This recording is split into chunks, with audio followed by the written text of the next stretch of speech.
Good morning, good afternoon, and good evening, my lovely, gorgeous people. Welcome to the Inside Out Effect podcast. This is episode 13, and today we will be covering the topic of OCD, which is Obsessive Compulsive Disorder. For those of you who don't really know who it is or what it is. Who it is. That'll be along shortly. OCD's going to walk in any minute now. Yeah, he's going to turn up. Or she's going to turn up because we don't want to be sexist. Yes, okay. Well, look, I'm your host, Stephen Jakes. Sorry, we started early. Yeah, we have. I don't know what happened. There you go. I'm your host, Stephen Jakes from healingthemind.u. Oh, look, we've got to start again because I've made an absolute hoo-ha. Just carry on. I'm from healingthemind.co.uk. And I'm a neuro reboot technician and a DTO specialist and a therapist as well. And to my right, we've got the lovely, the fast and the furious today, the lovely Jonathan Shaw.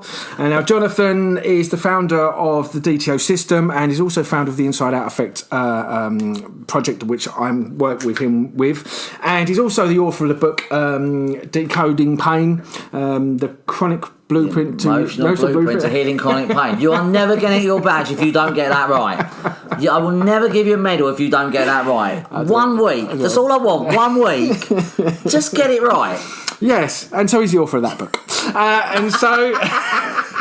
So Haley, how are you doing, Jonathan? How you been, mate? I'm very well. I'm actually not been well this week, but I'm actually okay today. I'm all right. I'm about 80% better. But yes, I'll talk about that. I've been unwell slightly this week, but I'm getting there. Oh, great. Okay. So we've had quite a lot of people now. The podcast is starting to get quite a lot of momentum now, and I'm getting a lot of people now messaging me saying how beneficial it is. So if you know anybody that really is sort of who suffers, or anybody you know with any of the topics that we cover, depression, anxiety, PTSD, OCD, or the like, then please share it with them, because the information that we divulge and we talk about is groundbreaking, and it really can help them. So I just wanted to say that before we started, and it's really great. I'm getting so much positive feedback from people. It's just amazing. I'm absolutely gobsmacked, and it's really, really good. And you showed me a couple of messages, and that when you post it out to people, and nobody ever messaged me about it. I feel very alone from that. I'm gonna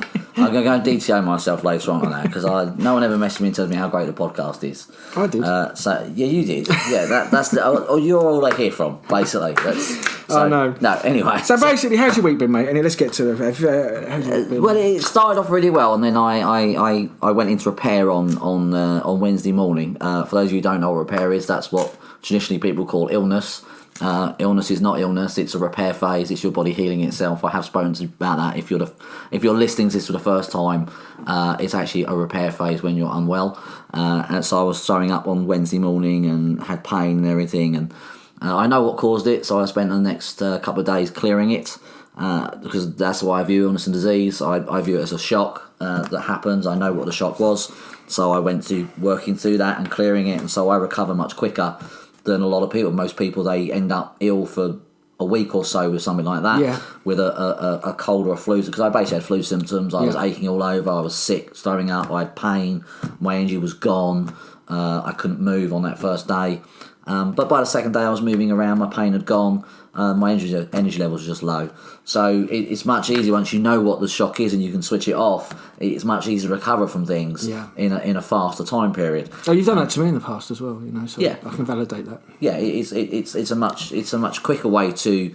It's nice for your body to actually relax and heal. So I have spent a couple of days extra just chilling out and not working and doing anything, because the body needs that. But I didn't have to be ill through it. I could just be normal and just. Yeah, still function. I could function, whereas normally in the past, when I was a kid, I would have not been able to function, and that's what most people do. They can't function for days on end, so they can't do anything. But it's nice to actually, when you are healing and repairing, to actually be able to function a little bit and move around and do things. Yeah. So that's put a hole in my theory, because I thought you just didn't want to come to the spa with me. Is that what it was? I thought, here we go, that old chestnut. Yeah, we were supposed to go to the spa on Thursday. We were working hard, we were treat ourselves.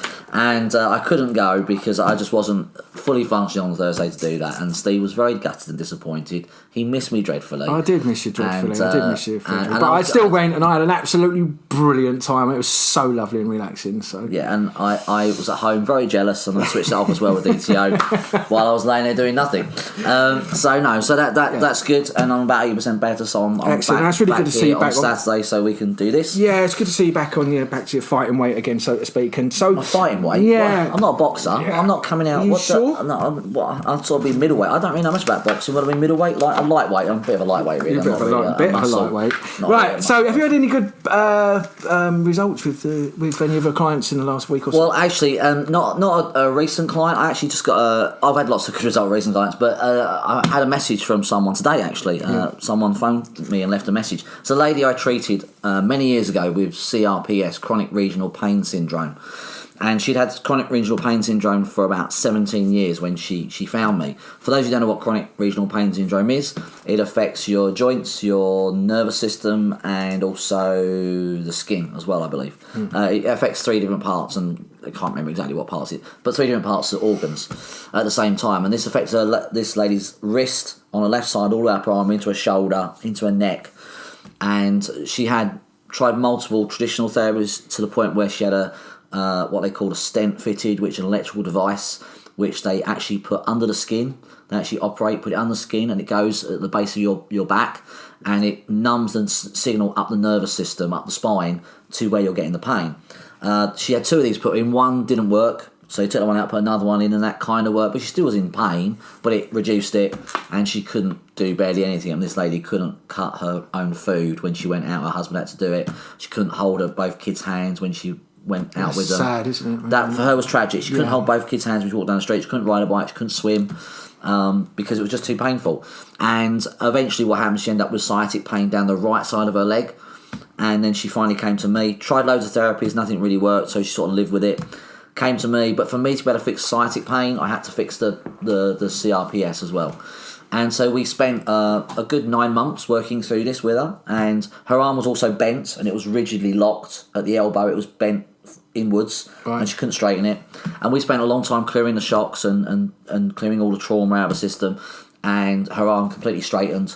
The pain went away, and she got her life back. She could hold her kid's hand. She could swim, ride a bike. You know, she's fantastic. She's moved forwards, and she's been pain-free for years now.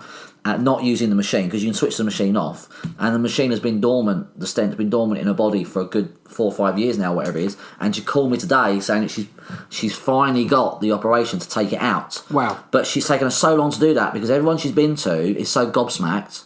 All the doctors and all the surgeons she's been to about it are so gobsmacked she's out of pain, they can't understand why she wants to take it out. They can't understand the concept that she's not in pain anymore from it. Because this that's nice of them. Yeah, that's what I thought was lovely. Yeah, that's what I thought. No, you can't not be in pain. You couldn't possibly not be in pain. No, that's you need to be in pain. Why would you? That makes sense. You can't be in pain, and even if you're not in pain, why? Well, we don't understand. So you must be. Yeah. Well, because obviously they need to understand it. Yeah, exactly. Yes. I mean, they it would fry people because technically her. In their eyes, it was caused by a car accident, which it happened after a car accident. She had 2 operations. Yeah. That's made the pain worse, and then she was diagnosed with CRPS. Yeah. And traditionally, CRPS can't be fixed. But she has no pain, and she's had no pain for a good 4 or 5 years. So she doesn't need it in her body anymore, and, you know, she knows that it's gone. You know, she's tested it and proved it. She can do everything she could before. She's fully functioning again. And she's actually a coach herself. She coaches kids. Which is actually fantastic, and she does an amazing job, and she's really passionate about her job, and since she's got rid of pain, her career has taken off, whereas before it was stuck. So she's doing really, really well. But I got a brief voice message from her just saying, you know, the people she's been to see have been gobsmacked, so it's taken a while to get this appointment, but she's finally having it out on Tuesday, which is absolutely fantastic, and she just wanted to let me know because she said on the voice message I played a big part in helping her. That must make you feel quite amazing, mate, and also as well, it's a big sort of kick in the hoolies for, you know, what's going on out there, to be able to actually do that against all the odds. It's just proof that, you know, this healing can really, really happen if it's dressed and looked at in the proper way. if you address the pain in the correct way, there is a very specific way to address pain. If you address it in the correct way, your pain will go. I don't care what you've been told. I don't care what you believe. If you do it in the correct way and you're open to getting rid of your pain, then the pain will go. And this lady, she put up with 17 years and she was just now fed up with it and wants to get rid of it. Yeah. And yes, it took us 9 months, but she'd had it for 17 years. I mean, this was a big conflict for her, and it took a long time to work it out. There was a lot to it, but she's now free of pain. And that she was in pain for 7. I can't imagine that. I've been in pain for a year and a half. That was fucking long enough, to be honest. Yeah. That was my length of time to be in pain. I can't imagine 17 years I went of pain. through 2 years of absolutely excruciating pain before I had my first back operation. Yeah. And I was having everything. And in the end they operated. Which I wish I'd known you before that, because, you know, I've got nerve damage now, I think, a little bit, and it's played up a little bit since that. But what I do know now is that it was probably preventable. Yes. We are still working on your back, and your back will heal gradually. Well, it is healing. It's healing more and more. So even though even people say there's nerve damage, but that will heal once you clear out the trauma, and his back's getting better and better every day. Yeah, it is, yeah. I'm even thinking about going to the gym now, aren't I? Yes, so that's So before, Steve was worried about going to the gym, and he's worried about doing exercise. He's now actually more confident in his back now, because we've helped give him his confidence back. So he's more confident to go to the gym and start exercising in the right way. Again, that's another thing people do. One of the things I do is I show people how to rehab their body safely, so they can go and build themselves up to doing what they used to do. Most people aren't shown how to rehabilitate their body in a gradual way and safely. I had three ops in 5 years. Yeah. 5 years? 4 years? 5 years. 3 ops in 5 years. Yeah. And so, obviously the confidence goes. That is one of the biggest problems. Your confidence goes in your body. Same place every time. Yeah. Every time, same place, and it was soul destroying, because the pain was it was unbelievable. Yeah. And obviously, your own. It just cripples. It just steals your life. So, but anyway. And the sad thing is, if I'd met you before, I could have got rid of the pain without all that, and found the triggers and switched it on, which we are doing now. We are finding those triggers, but it is very common. It's very common. That's what people go through that, and the pain can be switched off much easier generally. But it is nice when my client called me and told me that. I was like, oh, brilliant, because she's been talking about it for a while. It's a long time, 17 years, mate. I can imagine the medical profession's brains must be exploding with this concept. She's got no pain. But how you couldn't be happy for someone now they're out of pain? I mean, why would you not go, oh my God, that's incredible. How did you do that? They didn't ask, oh my God, that's incredible, how did you do that? They were just baffled and don't believe it. And I'm like, that makes no sense. You would go, well, how did you do that? Yeah. That's incredible. Can we do that with other people? Yeah. But that doesn't seem to be what happens, sadly. So there's, but it is lovely to hear my client out of pain. That's fantastic. And having that taken out of their bodies, that's not good in the body. No, it's brilliant. What an excellent story as well to share with these people, because there's people out there that might tune in and listen to this, fundamentally been in pain for 15, 10, 5 years or whatever. Yeah. We'll give them an element of hope. Yeah. And it's very inspiring, because it might get them to look at their issue and then address it in a different way, and actually, have some belief that they could be out of pain pretty soon. So, excellent story. I have to say, this lady is very, very inspiring. I mean, her story is actually on my website. You can go check it out. Her story is very inspiring, because she would have a lot of sabotage running to heal it. She had it for a long time, so there's a lot of sabotage running, and she lived a good 3-4 hours away from me. So she initially travelled down to see me so I could look at her physically, but a lot of the work we did was over Skype, over the internet, to clear a lot of trauma out, because it was a lot of trauma based. There wasn't a lot of physical work involved, and she used to say to me before she came on, her body would literally shake, because her body was frightened, because it knew I was going to help her get rid of this pain. And she had it for so long, she'd become so used to it that she was like, well, who am I going to be without it? How am I going to live without it? How am I going to cope without it? How am I going to be without it? What are people going to think when I've not got no pain anymore? They're going to think I was making it up. Yeah. We have all these stories we tell ourselves about our pain, and we make shit up. And we make stuff up, and those things we make up in our minds, and that often keeps us stuck, and it kept us stuck for a long time. So her body was really frightened.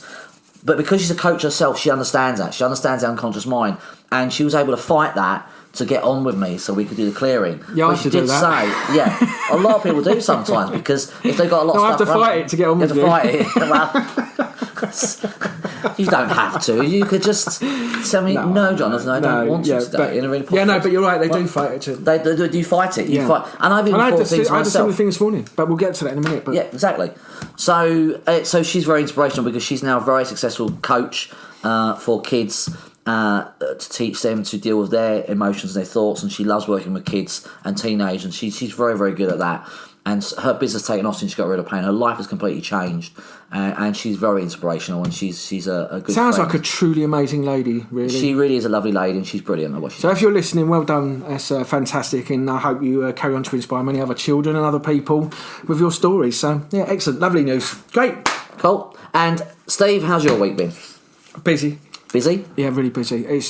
I'm really, honestly, I said in this last week, I'm getting busier and busier, and it's just getting to the point now where my whole days now is just, I'm just healing people all the time. And it's great because I'm helping so many people, and I love it, and I'm really grateful for people to come to me. And like I said last week, I'm now getting my friends, I've got a lot of friends, a lot of people that I grew up with, a lot of people that know me very, very well, now coming to me and asking, and I'm helping them out. And it's just so great because, like I said, I think when your friends are banging on your door, then you know you've cracked it. Definitely. And I think... It's not normally why my friends bang on my door, but that's okay. Yeah. Normally if they're banging on my door, they're the ones who cracked it, but they're banging too hard. Yeah. But anyway... So I've been. But you've had a good story. You've had some really good clients. You said there's been two really good ones this week. Yeah, there has, and I'm still working with these people. So they started coming to see me last week, and when they come to you and they say, "Oh, well, I've got this problem," because obviously they think now the problem is, but they don't. Yeah. And it's not until you start working with them that you realise there's a load of deep stuff that they just block out because they don't think that's the problem, and they've dealt with it. And I hear this all the time. Oh, I know what my problem is, or no, I've dealt with that. And when you actually do it, you haven't dealt with it at all. Really, you just stop thinking about it, or you blocked it out. And that's why. Oh well, I've dealt with that. We know that doesn't work. But it's really weird because I've had a sort of pattern of things. So last week I was having kidnappings and stuff. This week it's been about termination. So I've seen a pattern of people coming to me with the guilt of terminating a pregnancy and stuff. So I've managed to switch all of that off and all the guilt to that, but it's been good. But in particular, I've got two ladies that I'm working with, and both of them one of them in particular has been housebound pretty much. So she has, she's basically housebound. She's absolutely in fear of leaving her home, a fear of being attacked. Okay. And it all stems back to her being attacked as a child with relationships, and there was an instance where her father made a pass at her. As a stepfather made a pass at her, but she treated him as her dad. Right. And then so she basically was obviously offended and couldn't believe it. Then when she told her mother, he denied it, and the mother chose the side of the father. Right. So now her mother, which actually often happens in a lot of cases like that. A lot of cases I've treated. Yeah.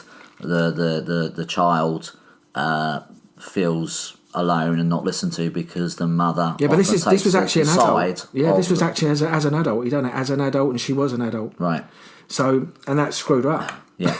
Because would they? Yeah, so she's had all this stuff going on, and I think in a way that was sort of for her the icing on the cake because she'd already got this anxiety, she'd already been attacked, and she'd already got low self-worth and etc. And then there's a whole load of stuff that she feels about herself. But fortunately enough, after the first session, I completely removed the anxiety of leaving the home. Right. And there are some other layers there, but I've got the majority of it because she's texted me next day and she's been out going for walks. She's been going out. She's been doing stuff. So that's really, really good. So that was like the first hole I made in it. Well, that's a massive progress. She couldn't go out and now she's going out for walks. I mean, that's a massive step forwards. Yeah, absolutely. I mean, we always talk about the quick healings and things and things that often take a little... You get a quick healing about memories and things, but when you deal with anxieties and things, sometimes it takes time to work through the triggers, but be able to make that bigger dent so quickly, so where they get someone to go from who can't go out at all to all of a sudden going for walks is a huge thing. Although to most people out there right now, they're listening going, well, that's really simple. Actually, to someone who's experienced severe anxiety, that's actually very hard. Yeah. So to do that in a space of how long did that take you?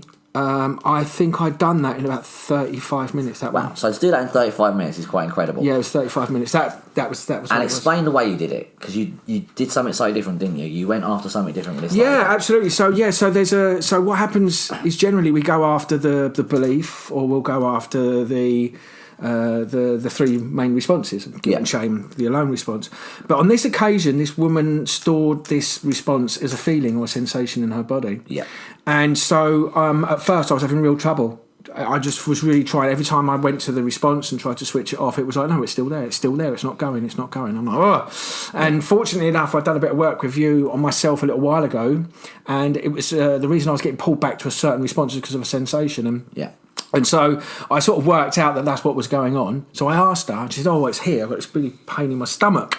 And I was like, okay. So then I just basically went to that sensation. And as soon as I switched, after about 3 or 4 levels of questioning and switching certain responses off, that whole pain literally disappeared from my body. And she turned around and said to me, oh my God, I've got like butterflies, like happy butterflies in my tummy. I haven't felt that since I was a child. That's brilliant. And she's got to be 40. Wow. So it's just a long time to be unhappy. And so that's brilliant. So the reason I got Steve to tell it like that is because a lot of people don't realise that sensations in your body can be triggers. Yeah, they are. And they can actually keep thought process and feelings lingering, even if you try and get rid of the thought process, or you've tried a technique to get rid of the thought process. If the sensation still exists, it re-triggers that thought process all the time. And that's what was happening with Steve with one thing, and he's now found that's what's happened with this lady. Yeah. Well, as soon as I realised, I was thinking, well, hang on a minute. I know this works categorically, 100%. I've not failed with anybody, and I tell everybody that comes in. But all of a sudden, I'm asking these, I'm going to these responses, and she's no, it's still there. It's not going. It's not there. It's still going. So ordinarily, anyone else not knowing that secret would have said, well, I don't know where to go, I don't know what to do here. Exactly, wouldn't know what to do. They'd get absolutely stuck. I mean, and then you would have doubted yourself, and you would have doubted the process, and the whole house of cards would have fallen down. That's right. But fortunately enough, timing, and there's no coincidence in the universe as we speak. But luckily enough, the universe is really so lazy. Yeah, last week it was, we worked on that, something that was running with me with that feeling, and then obviously I just went to that, and then once I got rid of that was the magic key. So she was able to do that. And going back to what you were saying, short, in your last explanation, I also went to clear, and this was today as well, but clearing about the whole attack of, well, she says it as an attack, but when her father or stepfather made a pass at her and kissed her for too long and then said, oh, I love you more than I do a daughter, or whatever it was. But when I went to address that, there was like resistance on an epic scale. She couldn't keep her eyes shut. Her body wouldn't. The pain, she said, like she'd been stabbed, and the pain was so bad for her that when I was actually doing the clearing, she couldn't do it. We had to keep stopping. Yeah. And I was like, wow. I said, right, okay, what is this resistance of letting it? She goes, I really, really want to let it go, but my body won't, because her body she's had it for so long, and it meant so much to her that she fought and I just persevered with it. And I was a bit more compassionate than I usually am, because I just like to go to the problem, switch it off. Right? That's right. Boom, get rid of it. But this time you can't always do that. So I was a little bit more compassionate with this lady, and obviously she was really struggling with it. But anyway, fortunate enough, I managed to clear that for her today, and so that was like really, really successful. And then there's another lady who I spoke to last week. She was a child. Father come in with a gun, tried to kidnap, threatened the mum to kill her, wanted to kidnap the kids. She was at the top of the stairs. As you can imagine, as a child, that would have absolutely traumatised you. Yeah. And so, and that's led on to so many behavioural problems for her and beliefs in her whole life. It's played out in her relationship. She constantly keeps drawing relationships like her dad. Yeah. And so over and over again, she's having really being attacked violently and all the rest of it. And now she can see that. But I managed to clear the whole thing, so she couldn't sleep because there was a man at the bottom of the stairs that was going to take them away and kill them, and that. But that's what she made up at the time as a child. Right. But that's played out over and over and over again in her life, and so anyway, I spent quite a bit of time with that one because there was a lot to it. But so I've now removed all of the issues around being kidnapped and her not being able to protect her brother for a gun, being pointed at them, and you're such a small child and you've got that going on.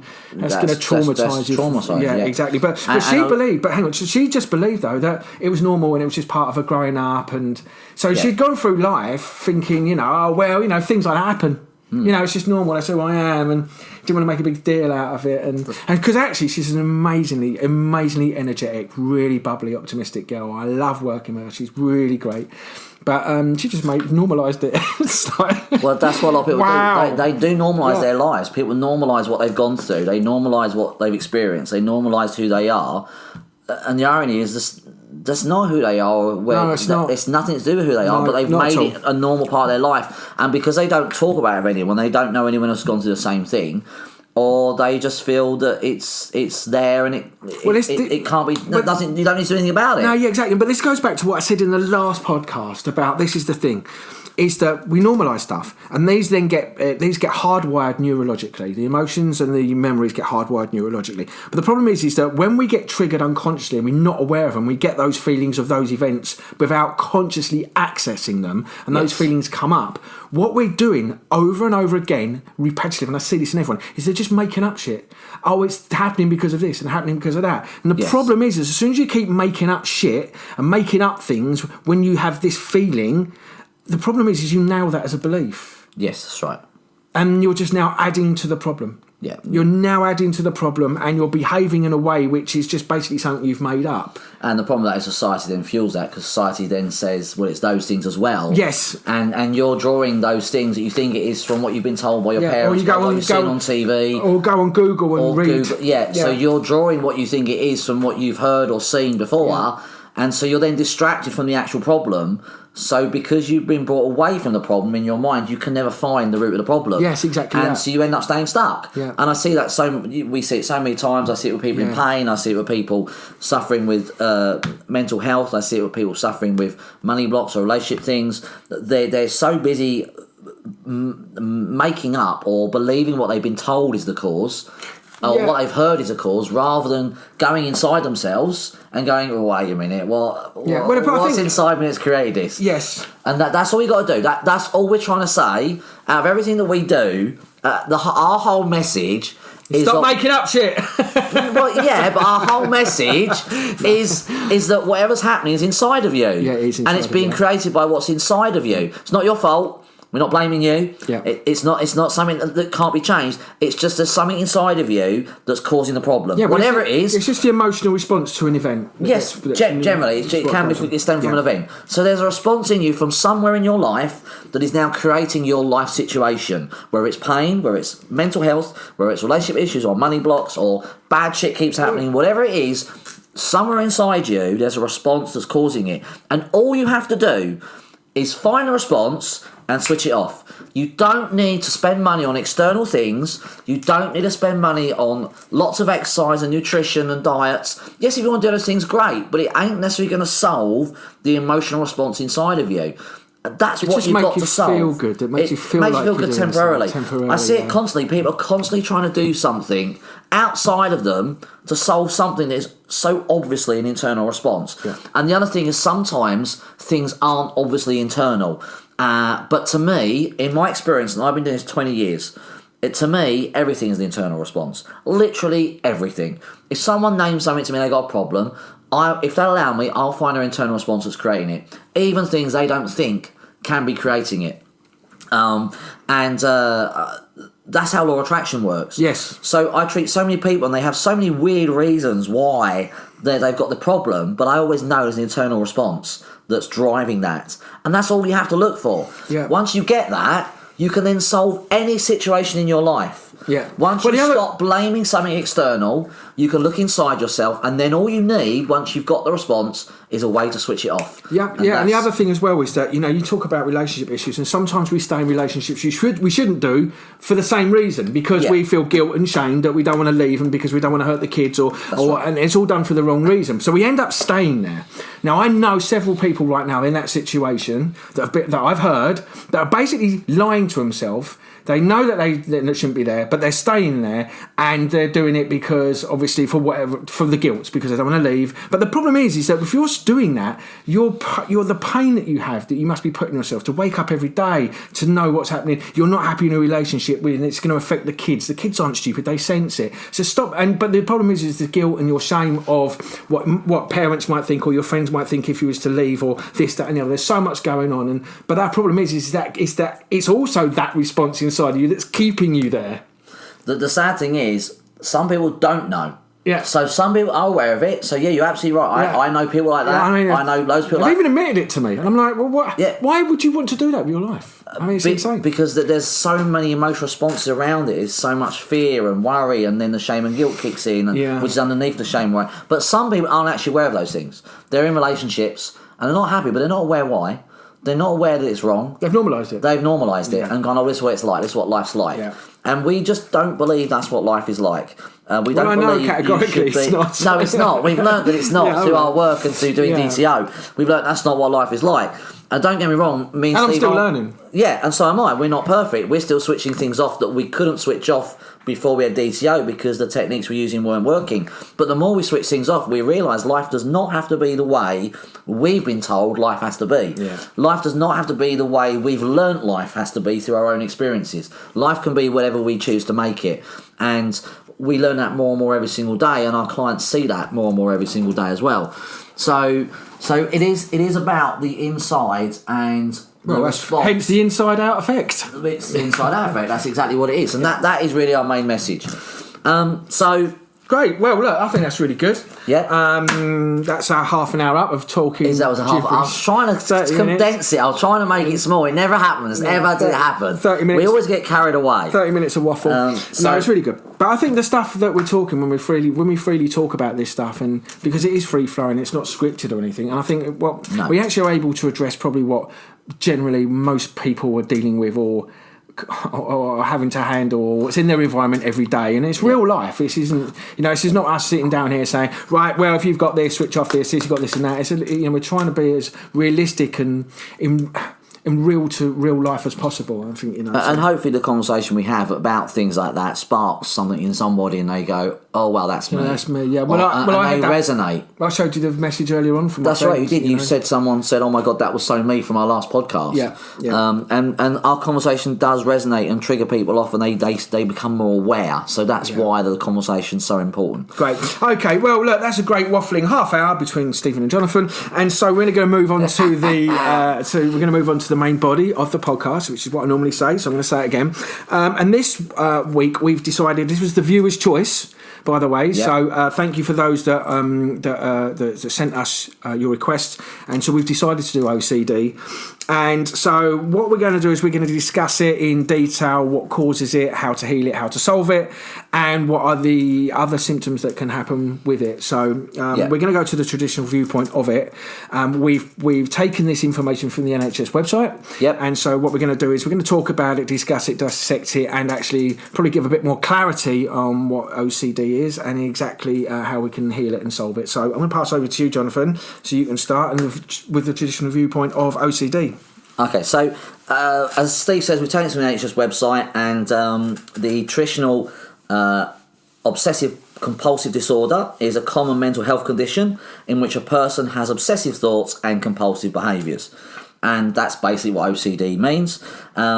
It affects men, women, children, can develop at any age, and some develop the condition early. It can be distressing and interfere with your life. But it says here that treatment can help you keep it under control. This is the thing I have an issue with, because the whole point of OCD is a control issue. So now you're controlling the issue you're using to control your life with. Yeah, that makes perfect sense. That's completely logical. So that is what a lot of therapists do. They just keep OCD under control. It's about managing it. But the OCD is a managing system. You're managing your life with OCD. because it does come down to a control issue. When I've worked with OCD people, there is certainly an element in there of control. They're trying to control their environment. They're trying to control themselves from being hurt, from getting ill, from bad things happening. So having some order. Yes, but it's trying to stop what they perceive bad as happening. So they perceive something bad is going to happen. Either something bad will happen, or they're going to get ill, or something bad is going to happen to their family. That was one of my clients. He believes something bad was going to happen to his family. So you have to control the environment to make sure nothing bad happens to his family. Some people control their environment so they don't get ill, because they think illness is bad. Because unfortunately, the way we talk about illness, we talk about it as a bad thing. So we actually feel that ourselves because we think illness is bad. Illness is not bad, it's a healing phase. But we're not taught that. So it's a control issue where we're trying to control the environment to make sure that nothing bad happens to us or people we love and care for. And that in itself is the main conflict, but you can't just go after that. You've got to go after something before that. So that's where a lot of people go wrong. So this comes back to the same thing with depression, anxiety, PTSD, and all of the other responses. It's exactly the same. It's exactly the same, because actually they're just a symptom of something else. They're not actually really the problem. No.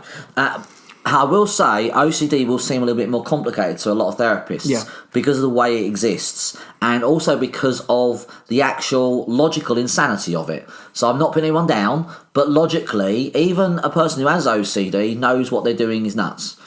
They know it makes no logical sense. I will paraphrase that: you're not nuts, you're not insane, and you're not mental.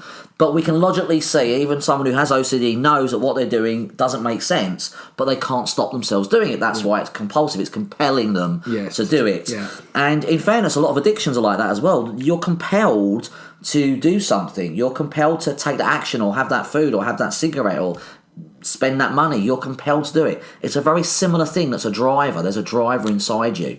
And the driver for OCD is exactly the same thing. It's just there's a lot more of them. And they can be very, very subtle sometimes. I'm going to cover those in a second. But let's just look at some more what the NHS say. If you have OCD, you'll usually experience frequent obsessive thoughts and compulsive behaviours. An obsession is an unwanted and unpleasant thought, image, or urge that repeatedly enters your mind, causing feelings of anxiety, disgust, or unease. A compulsion is a repetitive behaviour or mental act that you feel you need to carry out to try to temporarily relieve the unpleasant feelings brought on by the obsessive thought. So in that case, what's happening, someone's having a feeling and they're trying to do an act outside of them to control that feeling, rather than deal with the actual feeling, because we're not taught we can deal with a feeling. So when we have a feeling that's uncomfortable, we automatically try and do something to resolve it. That goes back to the lady this morning. Exactly the same thing, yeah. Or we'll go and spend money, or we'll create a habit which is OCD, or we'll it's just avoidance technique. It's avoidance technique. Because we're not taught to deal with a feeling, because the feeling is scary. But the feeling's only scary because of what we're told about feelings. We're taught that feelings are bad, that we shouldn't be having those feelings or thought. Certainly some of these in here, when it says an unpleasant thought, image, or urge that repeatedly enters your mind.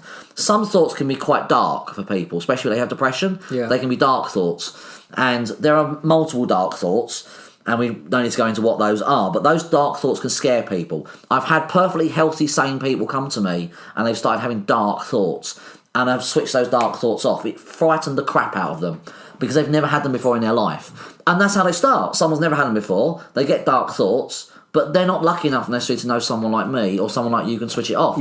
So those dark thoughts then play out, and then in an OCD way, we then try and do something to control the dark thoughts. So we might accidentally do something, and that makes us feel a bit better. So we keep doing that habit because we know it makes us feel a bit better. Well, it's the same thing with addictions, because what happens is like for me, I had so much crap happen to me, and I felt so bad that I wanted to move away from feeling like that. You know, exactly. So what I did something. I found something, and it gave me such a relief that my subconscious went, "Oh, there you go, that's good. That's what we'll use now." And then all of a sudden, over a period of time, it becomes an addiction because you're just trying to move away from that feeling. And in exactly the same way, this is what's probably going on here.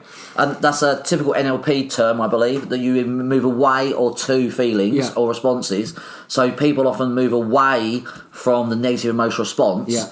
And they move towards the habit or the addiction or the OCD behaviour, rather than release the negative emotional response because we're not taught how. Yeah. And that's the biggest problem. We're not taught these days how to deal with the negative thoughts and emotions that we have, or the dark thoughts.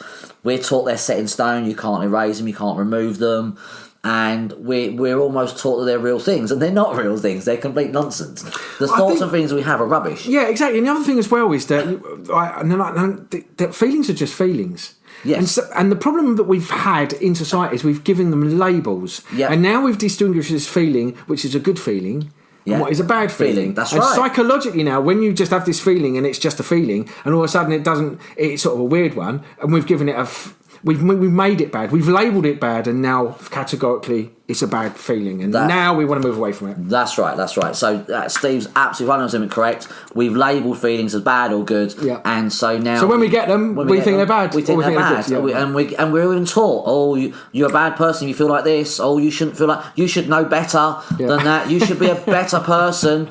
You shouldn't get angry. You should be a spiritual, loving person. Fuck off.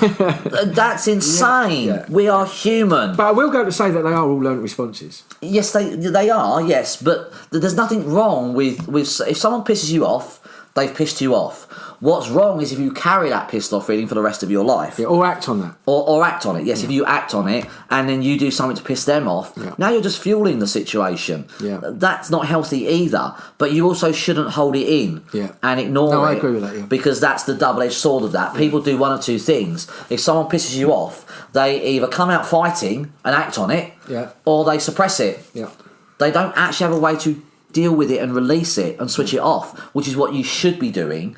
You're either on that pendulum of suppressing it and going, oh, well, I'm not that sort of person, I'm just going to keep it in me and hold on to it. Or the other side where you come out and punch the But kid. I will also say as well is that if that's also the case and you find yourself getting pissed off a lot, you might want to come and see myself and Jonathan, because you've got a lot of triggers in your life that you might need switching off that makes you pissed off. Because I know the more that I've switched off and the more that I've worked on is... I was You trigger are happy. way less pissed off than you were. I was just Mr. Trigger happy. You was. Now, it takes a lot, really, because I sort of see it for what it is, and I also don't take things personally. And I also understand where that person's coming from. They've got, whatever it is. So, And when you don't take things personally, you can understand where that person's coming from. Absolutely, yeah. And don't get me wrong, there are things that will trigger you from time to time. No one's ever going to be a complete saint. That's almost impossible. Oh. And it can be done. Well, all right, I'll put a ring around working on that. I'll put a ring around your head later. I'll go and get the ring light I've got at home for filming, and we'll hover that around your head. You can be the new Simon Templar. You'll be great. So, although a slightly balding older Simon Templar, I'm not sure that would work these days. The bearded Templar. The bearded Templar. That's a great way to describe the bearded Templar. Oh, right, Roger Moore would be proud. Yeah, That'd be great. Yeah. So, for those of you who don't know what the saint is, please go and look it up on Google. It was a brilliant show. Anyway, so the problem is we're not taught to deal with emotions. We're taught to deal with everything else, but not our emotional responses. So these things can be very scary for people, and then we try and control them, and that's kind of what OCD is. It says here, for example, someone with a fear of their house being burgled may feel they need to check all the windows and doors are locked several times before they can leave their home. And yes, that's kind of a very basic example of what OCD is. I kind of had that when I was younger. Actually, when I would leave my bedroom at night to go to the toilet, when I came back, I'd have to check under the door and behind the wardrobe to make sure no one had snuck in while I was in the toilet. I used to have to do that when I was younger. It was really, really funny. And I look back at it and go, what the fuck was I doing? And that kind of wore off as I was older. I don't do that now. I just strip off and get naked. No, I don't. That's just a really weird thing that I did when I was younger. But that's kind of an example of what happens on a lower level. Yeah. But OCD is actually very serious, and it causes a lot of problems in people. And people just live and maintain with it, and you don't have to do that. So that's kind of the main things.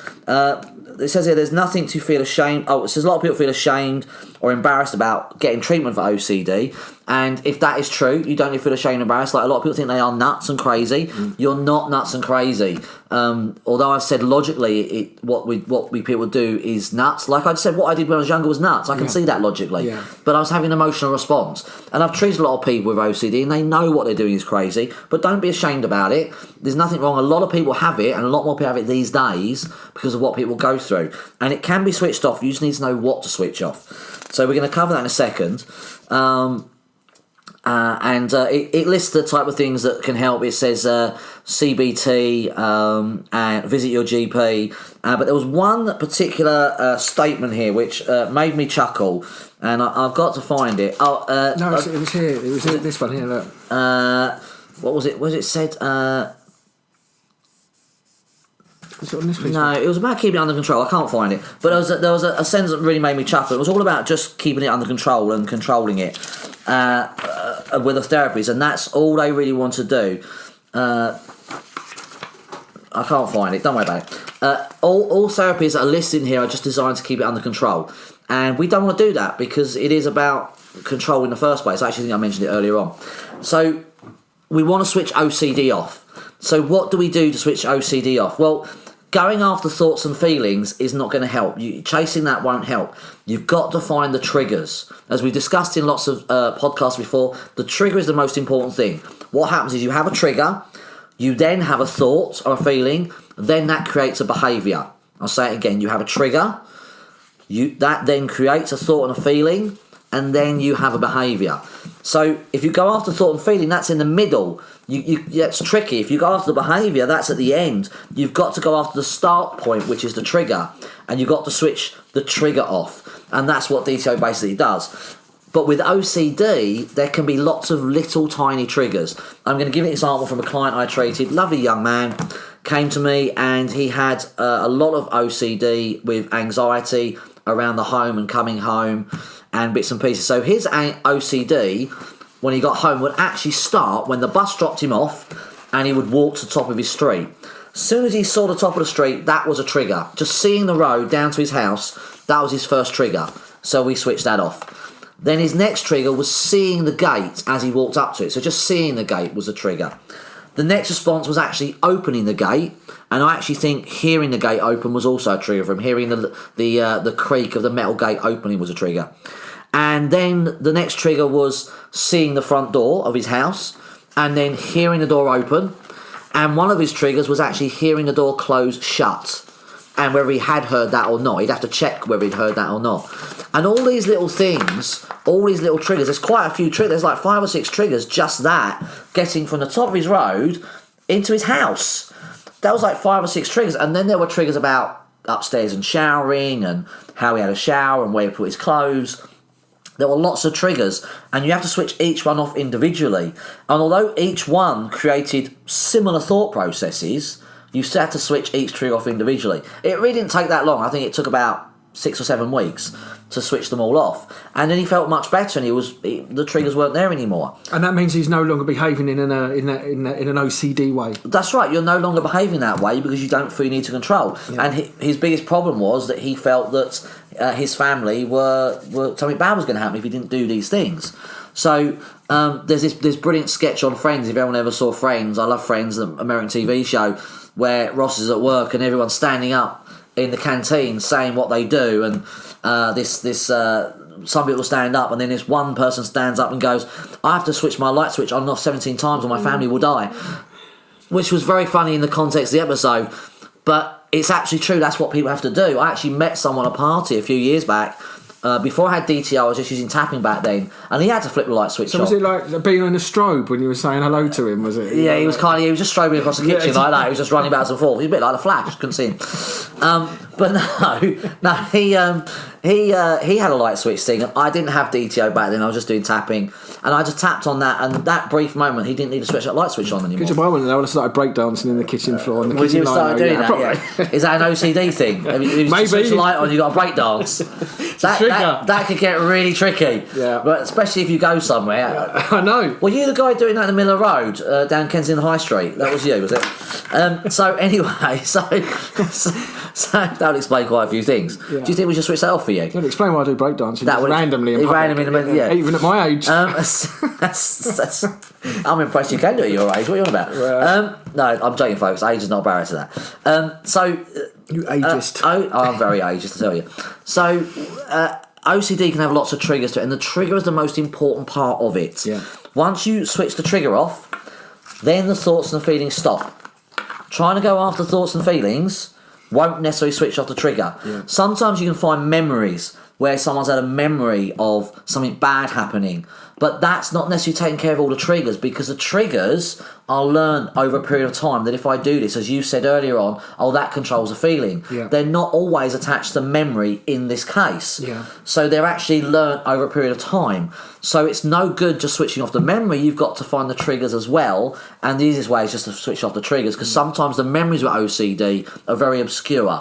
They're not always dramatic memories. They can be simple. Is it just something they've made up at the time of it, and therefore because it does, and it just gets reinforced and then drives the behaviour, because they have a belief then and they carry on behaving in that way? Yeah, it can be a perception. I mean, it's I had one. That's a better way of putting it. Perception. It's a perception of what happened, and a lot of memories are like that. But often with OCD, the perception is so subtle that it's almost impossible to find the memory because there's no great trauma to it.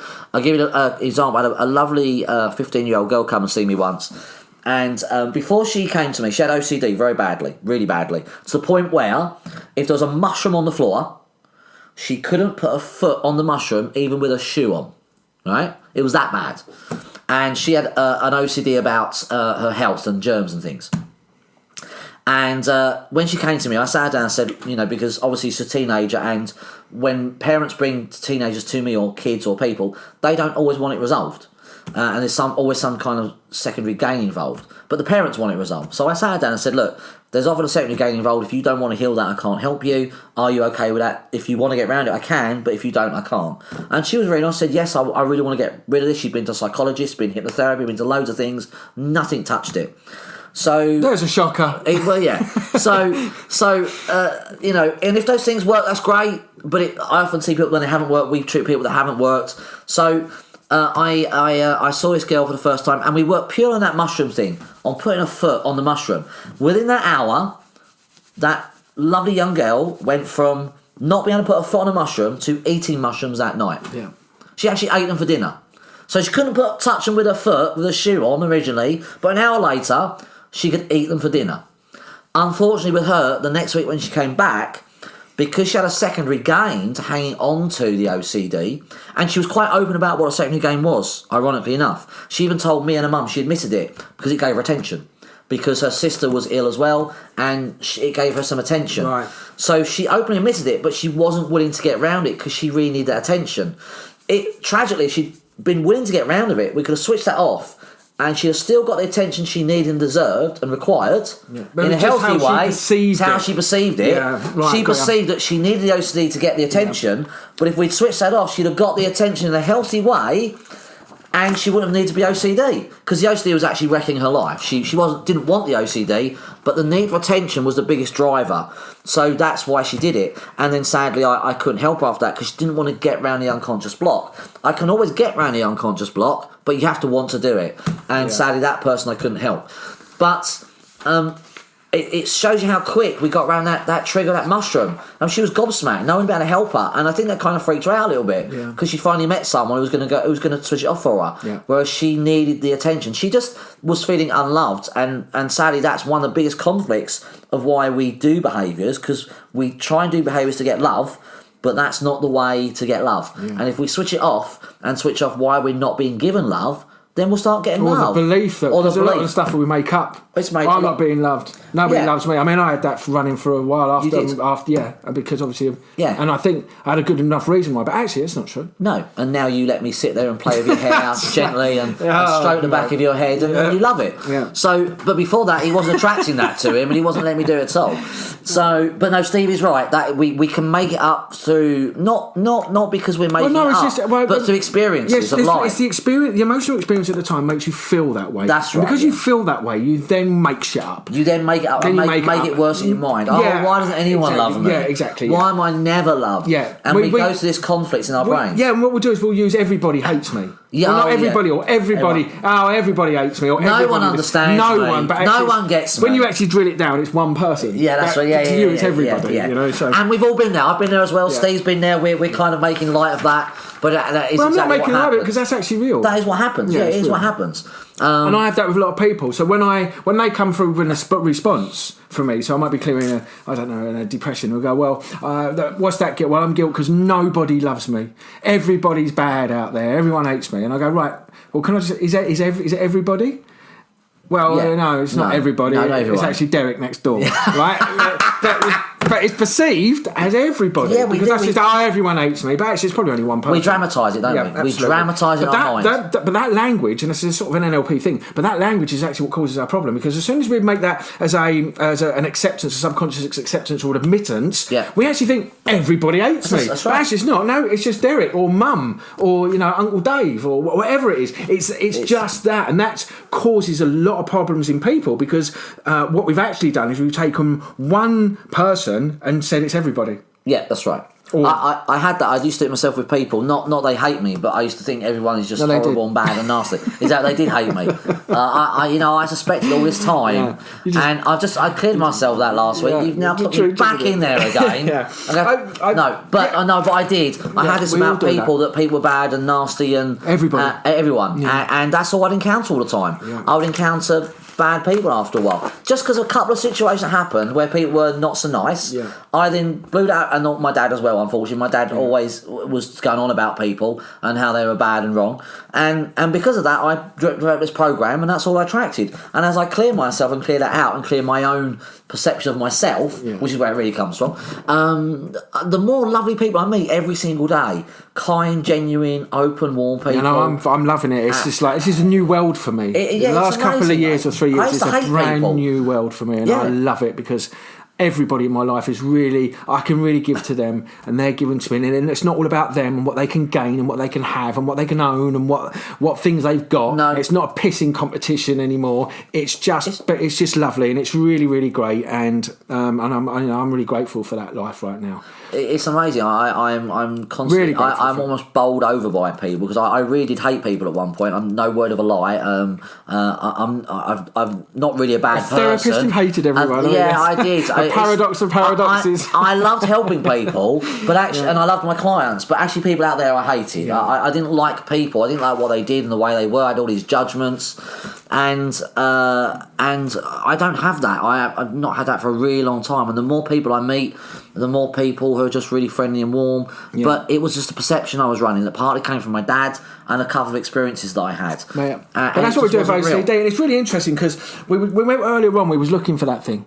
Yeah. About treatments and how to treat it, and I found it. Oh, brilliant! You found it. Well done. So, which I find, and I don't want to mock it. No.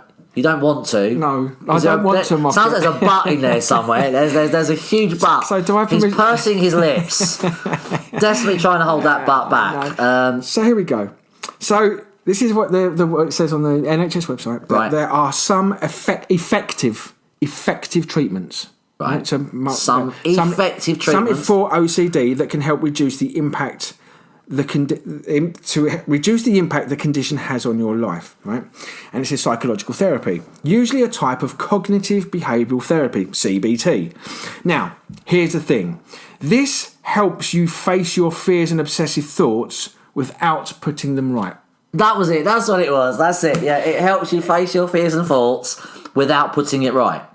Now, I'm really miffed about that. Because, me too, that's insane. Right, because what they're basically saying is you need to go and have a therapy. You need to understand and be cognitive and understand this therapy, and it's going to help you not put it right. Yeah, that's basically what they're stating. We're not going to put it right for you, Mrs. Davis, but we're going to help you understand it so you can go away and tell your friends why you feel that way, but you still have the feeling. Yeah. That's. I mean, it's insane because when you actually think about when it's all trigger based anyway, once you've been triggered, the OCD is going to run. Yeah, it will. You cannot manage that in that way because it's just like it's basically taking a spanner to use as a hammer. Well, you can't. Once you've been treated into OCD response, you can't stop yourself and go, I know I'm doing this because I've been doing this. And you don't do it. You just do the response. Exactly. It's automatic. So telling someone to understand why they have it is not going to change it at all. Yeah. All you got to do is find the trigger and switch. Switch it off. That was the response. That was brilliant. I can't believe but to actually state in black and white on the NHS website. What was the actual sentence? What was it? It says psychological therapy, used type of cognitive behavioural therapy. No, the actual sentence. We're not going to write it. That helps you face your fears and obsessive thoughts without putting them right. Without putting them right. That's it. Without putting them right. Seriously, that's the whole point. Is you want to put the thoughts and feelings right. Well, you want to put OCD right. You don't want to or anything, depression or anxiety, whatever it is. Whatever it is. But if you're having dark thoughts, you want them put right. Yeah. It's not who you are. It's not it's a program running that's been triggered. Yeah. It's like a software virus on a computer. And you've got no antivirus on your system, so you've just taken the virus on board, it's been embedded, and now it keeps getting triggered every time you press the wrong buttons. Yeah. And all you got to do is find the virus and switch it off, and bam, it's gone. And then switch off whatever caused the problem to come in the first place, which was having an antivirus, basically. Yeah. But to actually state that without putting it right, when I read that, I nearly fell off my stool. I was like, that's insane. And that's promoting this on a website. And people read this daily. This is the NHS website. This is where nearly 65 million people will go to read about that. And they'll read that and go, oh, great, brilliant. Nothing can be done. Well, it's a bit like, and the other thing is like using SRIs, the serotonin reuptake inhibitors, and, the selective. Yeah. And so basically what you're going to do now is you're just going to mung your brain out, not solve the problem, have it for ages, be on these drugs forever, and then when you come off the drugs, guess what? The problem's still there. It's going to be re-triggered.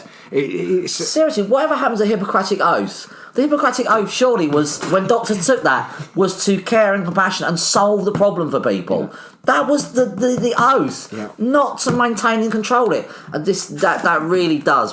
But anyway, I'm gobsmacked at that response. But the good thing about it is that actually, and on the more positive side is that there is a solution to it, and we've just talked about that. The solution is to find the triggers and switch them off. There's people like you, there's people like me, there's other people that you trained and work with that will be able to help as well. So if you do actually have it really is a problem for you, then you can reach out to Jonathan and get that switched off, or you can go down the traditional route where you're just going to maintain it, and that's okay. If you want to maintain it, you're okay with it. It's fine. We're not disrespecting you for that. But if you do actually really want to get rid of it and live without it, or no longer have it or respond to it, then you can always reach out to Jonathan, and he'll be able to help you with that wherever you are in the world. Yeah, and if you do want help, then we can work with anyone in the world, anywhere we are, and it can be switched off. You don't have to maintain or control it, or in any way, shape or form. Yeah, so that was our last band in a couple of minutes, it was really good. So I think we'll probably finish the podcast there, my friend. Yeah, that's great. We're an hour up, so which is always great. It's about roughly the right time because we do half an hour of waffling. Yes, we do. Yeah, I know we do. Yeah, people seem to like the waffling. I think we should have our own talk show one day. Yeah, and because most talk shows are waffling anyway, so why not? Yeah, exactly. So hopefully one day we'll be like Oprah. And we'll make Smith and Jones look like children. Amateurs. They would look like really odd children, wouldn't they? That would be really distorted, kind of. Yeah. Not very pretty children. But yes, not Smith and Jones now. But. So anyway, look, like I said, we're going to really finish that there. Obviously, if you have any questions or if you're interested in working with myself or Jonathan regarding any of the issues we've done in this particular podcast or our previous 12 podcasts, you can reach out to us on insideouteffect@gmail.com if you want to email us. You can go to our website, which is inside-outeffect.co.uk, and on there you'll find Jonathan and my details. You can also join the Facebook group, which is Inside Out Effect, which is growing very, very quickly. A lot of people can't believe how quickly that's grown. That's grown faster than my Decoding Pain one. Blimey, it's popular. Lightning speed. So we're really, really pleased. I will say that's mainly down to Steve, who is absolutely a legend in putting stuff out there and getting the message out. He's brilliant. I'm absolutely shit at that, to be honest. I'm really good at clearing, but putting things out. Well, the thing is, I think you've got to be consistent because I know for a fact that, and I see it with people that are liking it. So at some points in their life, they're feeling a little bit low, down, challenged, whatever's going on in their life, and they're liking every post, and all of a sudden they'll stop liking because the life's got a bit better for them. Yeah. And all of a sudden they'll get re-triggered and they're liking it again. So you see patterns in behaviours, but I just know that I just need to keep putting this stuff out and getting people to think and look at life and how they behave differently. And I know that I'm triggering some people because of the stuff that I'm putting out, but it's done on purpose to get them to look at it. Because the thing is if it's being triggered, if you're being triggered, then it's something you need to switch off and to not live with. But so the Facebook group's going really well. Then there's our personal sites. You can reach out to Jonathan on decodingpain.com. Jonathan is great at switching off any emotional or mental issues, as well as physical pain. Yeah. I work with chronic pain all the time, chronic physical pain. Yeah. And part of that is switching off trauma. There's another two parts to it, but part of that is switching off physical emotional and mental trauma for people, and often that or triggers, and that creates a lot of pain. So. Yeah, and also there's my own website, which is healingthemind.co.uk, and I would say I'm a specialist in emotional healing and mental health, especially in particular anxiety and PTSD and traumas. But pretty much all of it, really. I'm okay with it. Lots of things now. So I don't really have an issue with any of the particular things. So you can reach out to me on my website there, which would be great. Yep. We've also got some events coming up, and also as well, we was talking earlier on about what we're doing with Inside Out Effect and who we want to reach out to. So so if anyone is out there listening, we want to take Inside Out Effect in multiple directions. We want to go into the fire brigade and help firemen with their PTSD. We're appalled, and the police. And the police. We're appalled at how many people get signed off of work when they love their job, when actually we could get them back to their work very quickly and save their company or whoever runs that millions of pounds by getting people back to work and getting them back loving their job again. And we know that may sound unbelievable, but we really, really can. We do it all day long. It's amazing. And we really can want to do that, and we want to go into business as well. But what we'd really like to do is actually change the mindset within some of the mind organisations. Yes. So if anyone knows anyone who is in a mind organisation, who's in the mental health organisations, who actually genuinely wants to help people and no longer maintain mental health the way it is right now. Because unfortunately, if we want to shift mental health, we have to change emotional health as well. Yeah, and emotional health. We have to change our approach to it. The approach we have right now is shit. The traditional view of mental health does not work. Well, yeah, and if you want to change it, based on the NHS line, if you want to change it, you've got to think differently. We just need a way in so that we can teach other therapists how to do this, so we can solve the problem. Absolutely. And we really do want to solve the problem. That's all we want to do. Can I share a story? You please do. Please, right. I know what you're going to say. Please say it. Yeah, you want me to say this? No, I want you to say it. Please share that story. It's appalling. It is appalling. So I want to share this to our viewers and our listeners. Viewers, if you're watching it. Viewers, listeners. So here's the thing. Is there a hidden camera? Yeah. So here's the thing.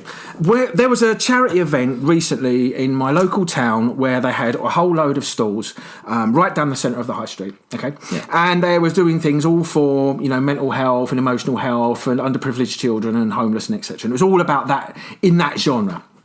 And I was walking into town. I was in town that day, and I looked up and I saw it. And I thought, oh, blimey! And I had a big bag. Funny enough, I had a bag of leaflets as well. So I walked over there, explained to the lady, I think it was Mind, exactly what it is, what I do, and how I do it. And she was fascinated. She goes, "Well, you can really do that?" I'm like, "Yeah, absolutely." She goes, "Oh, can I have some of your leaflets?" So I gave her some of my leaflets, and it was great.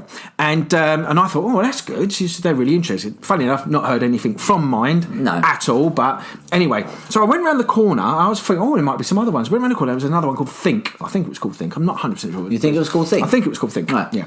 I thought it was Think. You thought it was Think? I'm thinking. Okay, right. Yeah. But anyway, so I didn't feel it was Think. No. You just thought it was Think. No. I thought it was... Just checking. I want to clarify that. It's really important. So I walked up to there's two ladies sitting at the thing with their leaflets and that. And I walked up and I said hi and introduced myself. I'm Steve from Healing the Mind. So I just want to tell you something. I've learned and been in development with this with the system that can actually switch off depression, anxiety, PTSD, trauma, negative thoughts, negative feelings. I can literally just switch them off, make them go away. And you know what? And she was the area, I think she said she was the area manager or the regional area manager for for Think in that area. And she said, oh, and do you know what her response was to me? When I told her that, do you know what her response was to me? What? Well, that's not good, is it? Because we'll all be out of a job. Seriously? That's what their response was? That's exactly what she said to me. That is appalling. I was absolutely... I couldn't. Well, I'm still shocked at it now. When I think about it, I was so taken back by it. So when she heard you can switch these things off and help people get back to normal, her response was about her job. Yeah. So her response was, "Well, that's not good because we'll all be out of a job, won't we?" That to me is insane because I think it's insane we have a job. I think it's insane that you and me have a job. That's mental. Why have we got this job? We should not be living like this. But for someone to say that, who is this is a leading mental health charity, who is a leading mental health charity, to say that is appalling because they don't. That's not caring and trying to get people better. Yeah. That's just I was so taken back. I'm so taken there back. There are plenty of other jobs out there. And I actually said to the lady next to her, I said, "Did she really say that?" And she looked all coy and sort of laughed. And then, you know, after that, she said, "Oh no, well, you know, I'm only joking." But you knew that she was sort of saying joking. That she wasn't joking at all. I just turned around and said, "Well, I probably think it's best we leave it there," and I walked away. And it sort of actually ruined my day because. It was disheartening, isn't it? I'll tell you what. It's really disheartening. People are paying or donating money to these charities on epic scale. Yeah. And if that's the foundation or the paradigm that they work from, no wonder mental health and emotional health in this country is not evolving and it's getting worse. That is the foundation they work from. Yeah. So I was really disheartened and I was really disappointed and it actually pissed me off for the whole day. And actually not talking about it now, I'm actually feeling quite disheartened about it. But anyway, so I might have to go and switch that off. It is seriously disheartening to hear that because they are the company, they are the people who are telling everyone around the world how mental health works and what you can do about it, and it's completely false. Yeah, it is, but they're the ones that everyone listens to, but they're going in with that attitude. Well, they're the authority. But that authority has a really bad attitude. Yeah. And that's never going to solve it. That's not good, is it? We're going to lose our jobs. That's no good. We won't have a job.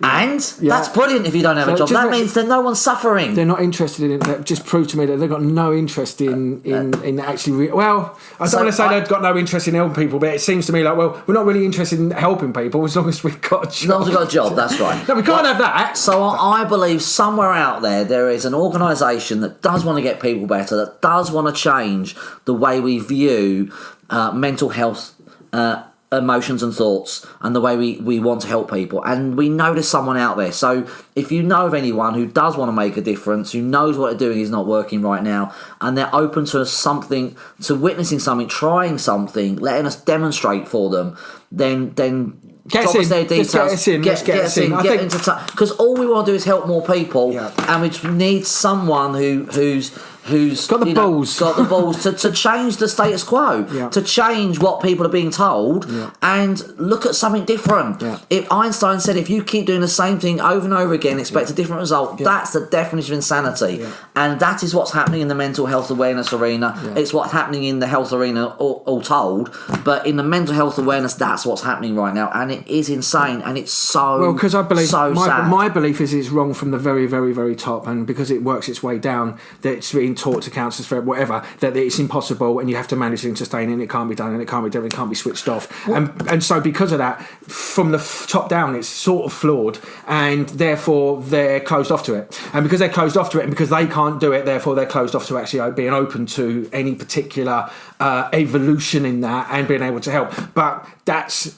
whether I'm not saying that's right or wrong, but that's really what's going on. And what we're trying to say is that there's got to be someone out there that's going to be open-minded enough. That we know there's someone out there. Yeah, and the other thing is we know this works because we're doing this every day for people all the time. Yeah. So anyway, that's probably it. Again, we'll close off there. Yep. Thanks for listening and tuning into our podcast. I think next week we're going to do episode 14. We could skip it and do episode 15. Should we do episode 15? We could do episode 15. No, episode 14 due to bank holiday, not in Scotland. But no, so... Like you said, wasn't it? Boom, boom. Yeah. Oh no, Basil Brush. Yeah. So anyway. Yeah, so we're going to do next episode. We haven't actually talked about what it is, though, haven't we? So we'll leave that a surprise because we've not discussed it. No, we haven't discussed it. So we're going to leave it as a surprise this week, ladies and gentlemen. So tune in next week for a mysterious podcast. The Twilight Zone of podcasts. It'll be very dramatic with dark, scary music. It'll be brilliant. We'll do a Halloween special. Yeah, and also as well, if you do listen to it, please make a suggestion because we're always open to suggestions. If you know anyone that's suffering or anything that you'd like to hear about, learn about, or learn to switch off and solve, then please give us a message and let us know what you'd like to hear.